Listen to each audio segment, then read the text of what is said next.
அன்பு நான்காமின் உள்ளங்களே சிரிக்கிறாங்க. நீங்கள் முடிச்சு காட்டுங்க, நாங்கள் அப்புறம் பார்க்குறோம். எல்லா விளக்கும் முன்னாடியே சொல்லிட்டேன். அந்த கர்ம யோக பயிற்சியை பற்றி தான் சொல்லி கொடுத்துன்னு வரேன் இப்போ உங்களுக்கு, இல்லையா? அதில் எப்படி உண்மையிலேயே ஒரிஜினல் கர்ம யோகம் எப்படி பொதுவான எல்லாருக்கும் பொதுவானது, அது எப்படி பிராமணம் உள்ளே வந்து அதுக்கப்புறம் அதை ஜாதி கர்மயோகமாக மாற்றி எப்படி கெடுத்தான்றதெல்லாம் உங்களுக்கு சொல்லியிருக்கிறேன். ஏன்னா அந்த கர்மயோக பயிற்சியை தான் நீங்கள் அதிகமாக செய்ய முடியும். ஏன்னா செயல் உலக வாழ்க்கை வாழறீங்க இல்லையா, உலக வாழ்க்கை வாழறவங்களுக்கு தான் கர்மயோக பயிற்சி. அதில் இப்போ நீங்கள் வாழற வாழ்க்கையில் வெறும் கர்மா தான் வரும். கர்மா அதனுடைய பலன். ஒரு கர்மம்னா செயல், வேற ஒன்றும் கிடையாது. ஒரு செயல் அதனோட பலன், ஒரு செயல் அதனோட பலன் வரும். அப்போது அந்த நல்வினை பயன் தீவினை பயன் ரெண்டு பயன் அதில் வரும். ஆனால் இந்த கர்மயோகம் அப்படிங்கிறது யோகமாக மாறணும். அந்த கர்மங்கிற செயல் யோகமாக மாறணும். செயல் யோகம், அது செயல் வந்து யோகமாக மாறணும். யோகமாக மாறணுன்னா ஒருத்தவங்களுக்கு திடீர்னு லாட்ரி சீட்டு அடிச்சுதுன்னு நாங்கள் இங்கே சபரிமலைக்கு போனார் ஒருத்தர், திடீர்னு கேரளா லாட்டரியில் 20 கோடியே விழுந்ததோ ஏதோ சொன்னாங்க நியூஸ்லாம். அடிச்சுது வர்ற யோகம்ன்றோம் இல்லையா, யோகம் அது. இப்போ யோகன்றது இப்போ புரியுது உங்களுக்கு. அப்போ இதே போல் நம்ம செயல்கள் நம்மளுக்கு யோகமாக மாறுறதில்ல. நம்மளுக்கு எப்படின்னா ஏமாத்திக்கினே இருக்குது. இதோ இந்த படி முடிச்சோன்னே, இந்த படி முடிச்சோன்னே அப்படின்னு ஐட்டிங்கன்னே போகுது. அதுக்கப்புறம் என்ன கிடைக்குது, எம்பிபிஎஸ் கிடைக்குதா, பிஇ கிடைக்குதா, இல்லை பிஏ பிஎஸ்சி தான் கிடைக்குதா, அதில் இழுத்துக்கினே போகுது. அப்புறம் அதுக்கு சீட்டு கிடைக்கும்போது இந்த காலேஜா அந்த காலேஜா, இப்போல்லாம் ஸ்கூல்லேயே ஆரம்பிச்சிது. இந்த எல்கேஜியா அந்த எல்கேஜியா அந்த மாதிரி. அப்புறம் அதுக்கப்புறம் அதை தாண்டி உங்களுக்கு வந்து காலேஜில் இந்த காலேஜ், அதுக்கப்புறம் காலேஜ் முடிச்சுன்னா எந்த வேலை கிடைக்கும், அதுவாக கவர்மெண்ட் வேலையா ப்ரைவேட்டா ஐடியா, கொச்ச. அதுக்கப்புறம் பார்த்தீங்கன்னா கல்யாணம் காட்சி அமிச்சா ஒரு இது. அப்போ ஒரு இடத்துல மனுஷன் வந்து சந்தோஷத்தை தான் கொண்டாடுறான் இல்லையா. கல்யாணம்னு ஒரே சந்தோஷமாக எல்லாம். அப்பா அம்மாங்களுக்கு தெரியும் அது ஒன்றும் அவ்வளோ பெரிய சந்தோஷம் இல்லை, என்ன பண்ணுறது தலையெழுத்து. எங்கள் ஆயா கிட்டே கேட்டேன் நான், நீ ஏன்டா கல்யாணம்லாம் பண்ணிக்க முடிய, நீ சொல்லு, கல்யாணம் பண்ணி நீ என்னத்தை கண்ட, சந்தோஷமாக வாழறியா நீ, சந்தோஷம்னு சொல்ல முடியுது ஒன்றும் இல்லை, வேறு யாருன்னா சொல்லு. என்ன கிடக்குது அதில், கிராமம் அவங்க அண்ணனூர், அப்போ கிராமம் என்ன கிடக்குது அதில். அப்புறம் என்ன வேறு எப்படி தான் வாழ சொல்கிறேன், பிறந்தாச்சு அப்புறம் கல்யாணம் பண்ணி குழந்தை கூட்டு போய்த்துன்னு வாழ்ந்துட்டு போயினே இருக்க வேண்டியது தான். அப்புறம் என்ன புரியுதா? அப்போது எங்கேயுமே வந்து ஒரு மகிழ்ச்சியோ, அவங்க கல்யாணம் பண்ணி பிரம்மேந்திரர் சொல்லுவார், கல்யாணம் பண்ணி 10 வருஷம் மகிழ்ச்சி இருக்கும் மனுஷனுக்கு சொல்லுவார். ஏன், எந்த பிரச்சனையும் இருக்காது. வீட்டில் அவங்க பொன்னாடி ஆகி அரிசி போடுவாங்க, குழந்தை குட்டிங்களை பள்ளிடத்துக்கு அனுப்புவாங்க, இவர் வேலைக்கு போயிட்டு வந்தோடனே இவருக்கு எல்லாம் பார்த்துப்பாங்க. அப்படி ஒரு 10 வருஷம் வந்து ஒரு சந்தோஷமான வாழ்க்கையாக தான் போகும் எல்லாருக்கும்னு சொல்லுவார் அவர். ஆனால் 10 வருஷத்துக்கு அப்புறம் எல்லா பிரச்சனையும் ஒரே மாதிரி இருக்குது கிடையாது, விதவிதமாக. ஒருத்தவங்க என்கிட்ட சொன்னாங்க, இந்த மாதிரி இப்படி இருக்குது அப்படி இருக்குது, நிம்மதியாக வீட்டிலே இருக்கிறதுக்கு பிடிக்க மாட்டேங்குது, வெளியிலே சுற்றின்னு இருக்கிறான், அங்கே போகிறேன் இங்கே வரேன், இங்கே வந்தவுடனே ரொம்ப நிம்மதியாக இருந்தது அப்படிலாம் இது பண்ணாங்க. நான் ஏன் தான் எனக்கு இப்படி இருக்குதே தெரியல, எல்லாம் செட்டில்டு லைஃப் தான். அப்படிதான் சொன்னேன். இப்போ உங்களுக்கு இருக்கிற பிரச்சனையெல்லாம் உங்களை கூப்பிட்டு இன்னொருத்தவங்கக்கிட்ட சொல்லுங்கன்னா சொல்லுவீங்களா? நீ என்கிட்ட சொன்னீங்க சரி, நான் வெளியில் 3ஆம் மனுஷங்கிட்ட சொல்லவே மாட்டேன். ஏன், கௌரவ பிரச்சனை. இதே மாதிரி தான் எல்லாருக்கும். அவங்கவுங்க வெளியில் சொல்லாமல் இருக்கிறாங்க, மற்றபடி எல்லாமே ஒரே குட்டியில் ஊறின மாட்டீங்க தான். அதனால் ஒன்றே கவலையே பட வேணாம். அப்போ என்ன கற்றுக்கணும் அப்படின்னு கிருஷ்ணர் சொல்கிறாரு, புத்தர் சொல்கிறாருன்னா, அந்த நம்முடைய செயல்களின் விளைவுகள் நம்மளை பாதிக்காமல் இருக்கிறதுக்கு பயிற்சி செய்யணும். இதுதான் கர்மயோகம். செயல்களின் விளைவுகள் நம்மளை பாதிக்குது, அதனால் அவன் இன்பப்படுறான், துன்பப்படுறான். ரொம்ப சிம்பிள். இது எப்போ சொல்லி கொடுத்துருந்தா இவ்வளோ படிப்பு வளர்ச்சி வந்ததுக்கு நிறைய ஜன கர்மயோகியாக இருக்கும். இன்றைக்கி பாப்பா பூந்தாலே எல்லாமே காலி. பூந்த உடனே அது கர்மா. ஒரு பிராமணனா பிறந்த பிராமணன் கையாள நீ அதை செஞ்சுக்கோ இதை செஞ்சுக்கோ, அதான் நமக்கு இதான் நமக்குன்னா நேராக சொர்க்கத்துக்கு போவ அப்படின்னு ராஜாங்களெல்லாம் ஏமாத்தினான். ஒரு ராஜா காணும், எல்லாம் சொர்க்கத்தில் இருக்கிறானுங்கன்னு நினைக்கிறேன். இப்போ பாப்பம் பேச்சு கேட்டு ஒரு ராஜாவை காணும். இந்திரலோகம் சந்திரலோகம் எல்லாம் இந்திரனா போட்டேன், எல்லாம் சந்திரனா போட்டான்னு சொல்லுங்கடான்றேன் நான். யாருன்னா கேட்டேன், ஏன் ராஜகுலம் ஏன் அழிஞ்சுது அப்படின்னு, அவன் வாரிசுலாம் ஏன் கூலி ஏறி ஓட்டுது, ராஜா வரைக்கும் அவன் இந்திரனா போட்டான் சந்திரனா போட்டான், அதுக்கு என்ன பண்ண சொல்கிறேன், இவன் அது மாதிரி செய்யலை, கடனை உடனே வாங்கி எங்களுக்கு நான் தழுப்பாக வச்சுருந்துருக்கணும். கர்மயோகன்றது இந்த மாதிரி கர்மாந்திர யோகமாக மாறி போச்சு. பாப்பா வந்து நுழைஞ்ச ஒன்று அவனுடைய பிஸ்னஸ், ரிச்சுவல் பிஸ்னஸ், அவன் வேறு ஒன்றும் கிடையாது. சடங்கு சம்பிரதாயம், ரிச்சுவல் பிஸ்னஸ். திருமழிசையார் தான் சொன்னார், சடங்கர்கள் இவர்கள், சடங்கு தெரியுமே தவிர இவங்களுக்கு வந்து கடவுளை தெரியாது சொன்னார். சடங்கர்னு பேர். இந்த சடங்கர்கள் பண்ண சங்கடம் தான் எல்லாத்தையும் மாற்றி வச்சு.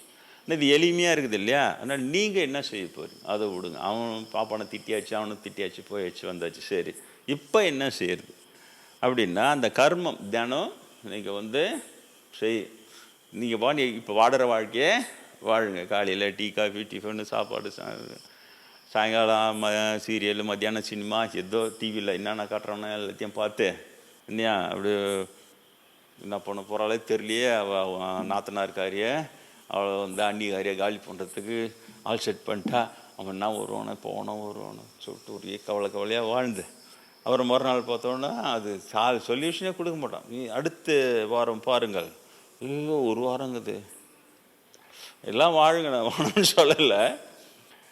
ஆனால் கடைசியாக ஒரு 5 நிமிஷம் ஒதுக்குங்க உங்கள் நன்மைக்காக, உங்கள் வாழ்க்கைக்காக. இந்த நான் சொல்கிற நாடி சுத்தி பயிற்சி, ராமநாம பஜன், வசி ஜபம் இதெல்லாம் செய்யுங்க.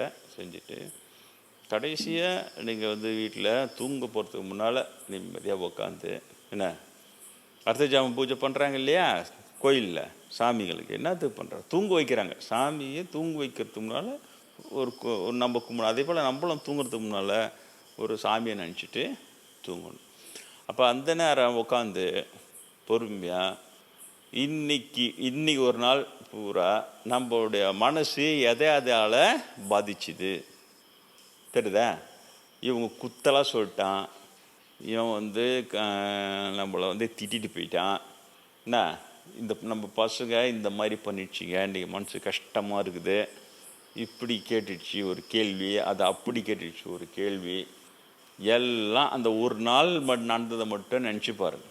நினச்சி பார்த்து அதோட பாதிப்பு இருக்குதுல்ல, கஷ்டம் பாதிப்பு தான் அதிகமாக இருக்குது. சந்தோஷ பாதிப்பு எங்கே இருக்குது? அது சந்தோஷ பாதிப்பு கல்யாணம், காதலிச்சாங்கன்னா காதலிச்சோடனே கல்யாணம் பண்ணினா, காதலிச்சோடனே கல்யாணம் பண்ணால் அவங்க வாழ்க்கையில் உள்ள பெரிய ஒரு அச்சீவ்மெண்ட்டு, சந்தோஷப்பட்டுக்கிறாங்க. ஓகே, இப்போ இந்த சந்தோஷத்தில் இதை பண்ணுங்கன்னா அவங்களால செய்ய முடியாது. ஏன்னா சந்தோஷமாக குஷியாக இருக்கணும். துக்கத்தில் ஆரம்பிச்சிங்கன்னா கரெக்டாக இருக்கும். அது நிறையவே இருக்குது எல்லாருக்கும். உட்காந்துக்குன்னு அந்த மனசு இருக்குது இல்லையா, அந்த மனசை சமாதானப்படுத்துங்க, மனசை அமைதிப்படுத்துங்க. பண்ணிங்கன்னா அதுதான் யோகமாக மாறும். எப்படி அமைதிப்படுத்தணும்? அந்த துன்பம் நம்ம பாதிக்கக்கூடாது. அதை பல விதங்களில் பயிற்சி செய்யலாம். வந்து நம்ம செய்த செயல்கள் விளைவுகள் எல்லாம் கடவுளுக்கு அர்ப்பணம், அவன் தான் ஆட்டி படிக்கிறான். இப்போ என்ன போல் இருக்கிறவங்களுக்கெல்லாம் எல்லாமே ப்ரீடிஸ்டைன்டு தியரி, ஏற்கனவே இப்போ கடவுள் போட்டு முடிச்சிட்டான், இதான்னு அதான் நடக்க போகுது, அதான் நடந்துன்னு வருது. நான் பல முறை சொல்லிட்டேன், இந்த என்ஹெச் போகிறதுலேருந்து எல்லாத்தையுமே சொல்லிட்டேன். 10 வருஷம் முன்னாடி சொல்லிட்டேன், ஆசிரமத்து வடக்கில் ஒரு பெரிய ரோடு போகுது அப்படின்ட்டு. இன்னும் அந்த இது தான் நடக்கலை, அது இலங்கை குண்டு போகிறதெல்லாம் இன்னும் நடக்கலை, அது எல்லாமே காட்டிட்டேன். அது கூட அது போகிறது தானே, அது ரோடு போகிறது தானே, எல்லாமே ஆட்டி படிக்கிறான்றது தெரிஞ்சிச்சு எனக்கு. அப்படின்னு அதை சொல்ல. ஆனால் இப்போ நீங்கள் அது தெரியாத நிலையில் நீங்கள் வந்து கர்மயோக பயிற்சி தான் செய்யணும். கர்மயோக பயிற்சின்றது 2 விஷயம். ஓயாமல் இயங்கி கொண்டே இருப்பது, செயல்பட்டுக்கினே இருக்குது. சோம்பேறி தானே இருக்கக்கூடாது. சோம்பேறி தானே இருந்துச்சுன்னா கர்மயோகமாக வராது. இயங்கி கொண்டே இருக்கணும், அது ஒன்று. ஆனால் இயங்கி கொண்டே இருந்தாலும் அதுக்கெல்லாம் காந்தியடிகளை படித்தா நல்லா அவர் சொல்லுவார், வேலையை மாற்றி செய்கிறது தான் கர்மயோகம். ஓய்வுன்னு ஒன்று தேவையில்லை. ஒரு வேலையில் நீ இயங்கிக்கினே இருக்கிறியா ஒரு நாள் பூரா, இப்படி வீட்டுக்கு வந்தோன்னா அந்த வேறு வேலையில் இயங்கு, அதை மாற்றிக்கணுன்னு மனசுக்கு தானாகவே ஓய்வு கிடச்சிடும், அந்த வேலையிலேருந்து விடுபட்டுடும். அந்த மாதிரி வேலையை மாற்றி செஞ்சுக்கினே இரு, இயங்கிக்கினே இரு அப்படின்னு அவருதுலாம் கர்மயோகம் தான். இதுமாதிரி ஆவடி சுவாமிலாம் கர்மயோகத்தை தான் சொல்லுவார். ஒரு எந்த செயலை நீ செய்கிறியோ அதில் சிங்கிள் பாயிண்ட் கான்சன்ட்ரேஷன், அந்த ஒரு வேலையை கவனமாக செய், அவ்வளோதான். அது யோகமாக மாறிடும். ஒன்று செஞ்சுனும் போது வேற ஒருத்தர் நினச்சிக்கிறது, இது செய்ய இருக்கும்போது அது என்னாச்சு, இது என்னாச்சு, இது என்னாச்சு, பிக்கல் போடுங்க, கச்ச கச்ச கச்சன்னு இருந்தா அது யோகமாக மாறாது. அவர் சொல்லி கொடுத்தார் சிங்கிள் பாயிண்ட் கான்சன்ட்ரேஷன் தான் கர்ம யோகமாக மாறும். இப்போ நான் சொல்லி கொடுத்தது என்னென்னா கர்மபல தியாகம்.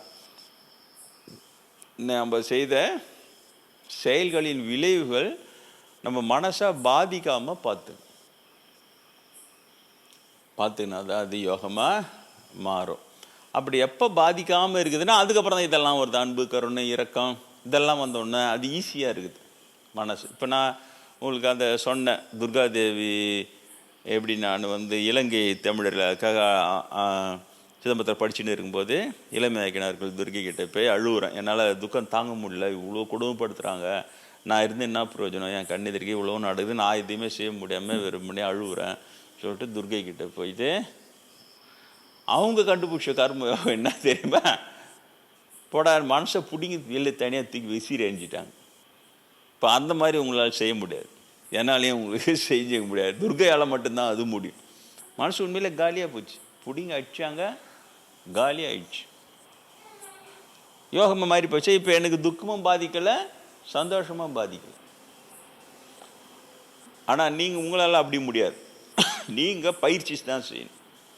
நீங்கள் என்ன செய்யணும், இன்றைக்கி நாள் பூரா எல்லாத்தையும் ஓட்டி சரி ஏன் இதையே நினச்சின்னு எப்போ பார்த்தாலும் போட்டு குழப்பின்னு முடிஞ்சு போச்சு. அது காலைல திட்டிட்டா, இப்போ நினச்சி நம்ம என்ன பண்ண போகிறோம், அப்படி திட்டாள் அது மாதிரி நினைக்கிறத விட சரி 3 வாட்டி நினச்சிக்கலாம், திட்டாலே நல்லா அப்படி தூக்கி போட்டு இப்போ விடு அப்படின்ட்டு முடிஞ்சு போச்சு. அதனால் இப்போ என்ன செய்யுது, நம்ம அமைதியாக இருக்கலாம். இப்போது எனக்கு துர்காதேவி என்ன செஞ்சா, இலங்கை பிரச்சனை தீரல, அப்படியே தான் இருக்குது. ஆனால் அந்த துக்கம் என்னை பாதிக்கலை, தூக்கி போட்டார் பிடிங்க. எனக்கு அது புது அனுபவம். மனதை ஒரு பொருள் போல தனியாக வெளியே எடுத்து வீசி அருளியவளே போட்டு படிக்கிறோமா, அது மாதிரி முடியாது. இப்போ சாதாரண மக்களால் அது முடியாது, துர்கையால் தான் முடியும். முடிஞ்சால் நீங்கள் துர்கை கிட்டே கேட்டுனே இருங்க, மனுஷன் ஏதாவது தூக்கி போடா இந்த மாதிரி தாசாமிக்கு புட்டிங்கி விசிறி அடிச்சு அது மாதிரி. ஆனால் விசிறி அடிச்சிட்டா இன்பமும் இருக்காது இல்லையா. அவங்களுக்கு திடீர்னு ஒரு ஹீரோ இந்த பக்கம் வரும், ஐ நம்மளுக்கு பிடிச்ச ஹீரோ வராரு, அப்படியே குஷியில் குதிக்கணும் நீங்கள். ஆனால் அதுக்கு மனசு இருக்காது, காலி ஆயிடுச்சு. இங்கே தான் உங்களுக்கு குதிக்கிறதுக்கு மனசு ஒன்றுன்னா ஐயோ டொங்குலேன்னு அழுவுறதுக்கு மனசு ஒன்று. அழுவுறதுக்கு மனசு இருந்ததுன்னா குதிக்கிறதுக்கு மனசு வரும். எனக்கு தான் ரெண்டுமே வேணாம், தூக்கி போட வேணாம், உனக்கு இது கஷ்டம் போனால் இதுவும் வேணாம், நீ ஏன்னா துறை போகிற உனக்கு என்ன இதுன்னு நினச்சால என்ன தெரில விசிரேஷ்டா காலியானது ஆனது தான். ஆனால் உங்களால் அது முடியாது. ஆனால் அது ஒரு பக்கம் வேண்டிங்க ஒரு பக்கம். ஆனால் நீங்கள் பயிற்சி செய்யுங்க. கர்மயோக பயிற்சி என்பது நினைவில் வைத்து கொள்ளுங்கள், வெற்றியோ தோல்வியோ அதனுடைய விளைவுகள் நம்மை பாதிக்காமல் மனதிலே அமைதி காப்பது. புரியுதா? கொஞ்சம் பயிற்சி எடுத்துட்டிங்கன்னா நீங்கள் நாள் பூராவே இந்த பயிற்சியில் இருப்பீங்க, எல்லா வேலையும் செய்வீங்க. ஆனால் அந்த இடத்துல உங்களுக்கு மனசை பாதிக்கிறது ஏன்னா வரும்போது உஷாராக இருப்பீங்க. மனசு பாதிச்சிச்சுன்னா அது யோகம் இல்லை, ஆகாது. நம்ம ஸ்டெடியாக இருக்கணும், அது மனசை பாதிக்க விடக்கூடாது, அறிவை கொண்டு இயங்கணும். அர்ஜுனன் கேட்குறான், இப்போ மனசே இல்லைன்னா எப்படி தான் இயங்குறதுன்னா அறிவை கொண்டு இயங்குவார்கள் இவர்கள்னு கிருஷ்ணர் சொல்கிறார். வெறும் அறிவை கொண்டு இயங்குவார்கள், அவர்களை யோகிகள், அவங்களுக்கு இன்பமும் துன்பமும் பாதிக்காது. இது எதை தம்மபதத்தில் புத்தர் பெருமான் உபசாந்தின்ற பேரில் குறிப்பிடுறார். உபசாந்தி அப்படின்னா இதே தான், இன்பமும் துன்பமும் பாதிக்காத மனநிலை.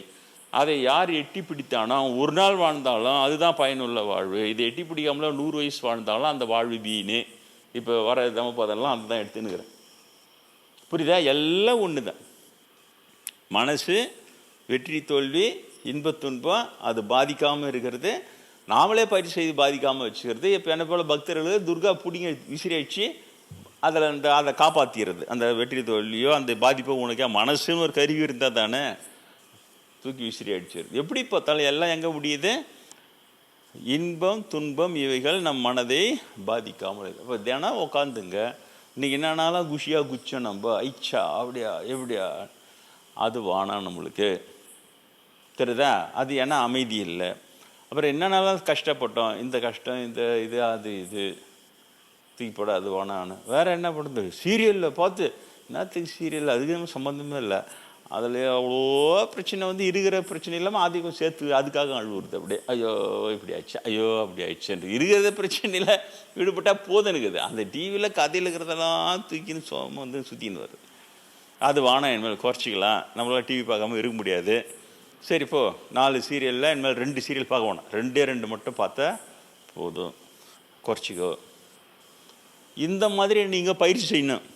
எல்லாத்தையும் நானே சொல்லிருக்க முடியாது. நீங்களே பயிற்சி செஞ்சு மெதுவாக உங்கள் மனசே அவன் அமைதியாச்சுன்னா, அப்படி நீங்கள் நடந்து போகும்போது எல்லாம் கேட்பாங்க, நீங்கள் தாசுவாமி ஹவுஸுக்கு போயிட்டு வரீங்களா அப்படிங்க. நான் பார்த்தாலே தெரியுது, அப்படியே அமைதியாக போகிறீங்க, அமைதியாக வழி விட்ற வந்து நைன்ற அப்படின்னு உடனே புரிஞ்சுப்பா, ஓ இன்னும் பக்குவப்படலை நீங்கள். சரி, இது வரைக்கும் போதும். சும்மா கிளாஸ் எடுக்கணுமேனு அதை எடுத்தேன். வழக்கு போல ராமநாம பஜனை செய்யலாம்.